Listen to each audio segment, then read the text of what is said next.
What is good, boxing world? It is your boy CAMM, aka the Guru, and this is Guru's Corner, where we discuss all things boxing.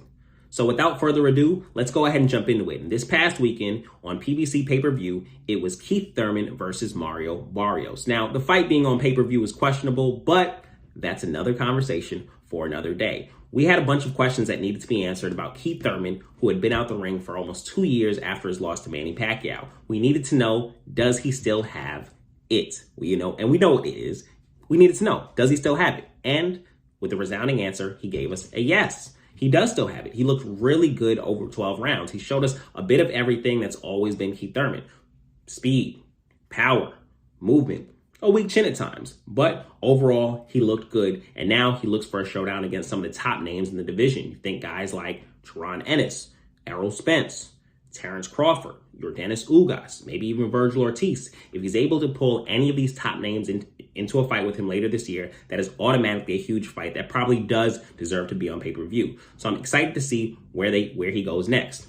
Next up, this past weekend, it was Chris Eubank versus Liam Williams. Now we know I am no fan of Chris Eubank Jr., but he showed some significant improvements. I know he's been working with Roy Jones Jr., and he dominated the fight over the course of 12 rounds with his jab, knocking down Liam Williams 4 different times. 2 of those knockdowns were actually from the jab itself. So he looked really good, and before the fight, he mentioned he's looking to set up a showdown with Triple G, who does not have a dance partner right now. He's likely waiting around for Canelo Alvarez, but if he does get a fight with Canelo Alvarez, I doubt it's going to be the first half of this year. And Triple G's been pretty inactive. I think he does need to step in the ring at some point. So I think that would be a great matchup. It seems to make sense for both of them. And it seems like it would also make sense in terms of money for both of them. So I'd love to see that a little bit later this year. Also this weekend, we had Bam Rodriguez moving up not 1, but 2 weight classes to capture the vacant WBC super flyweight strap with his win over Carlos Cuadras. Now, if you have not seen it, stop what you're doing, go on YouTube, and look up that 3rd round knockdown. It puts all Bam's skills on display. He's a future star in the sport, and I'm excited to see what he does next. Now, he mentions after moving up 2 weight classes to capture that green strap that everybody wants, what is he going to do? He's going to vacate and go back down to his division and dominate a little bit more there, probably take a couple belts before moving up again. So looking forward to the long career of Bam Rodriguez.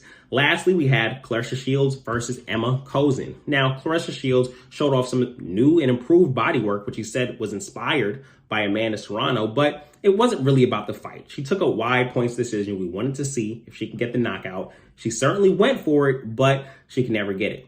Now, after the fight, that's what we all waited for. She got to face off with Savannah Marshall. Savannah Marshall is the last woman to beat Clarissa Shields back in the amateurs, but it's been a long time since then. A lot has changed, and Clarissa Shields is looking to get some get back a little bit later this year. So huge, that'd be automatically another mega fight in the sport. We already have Katie Taylor versus Amanda Serrano. This would be another big one in the books this year.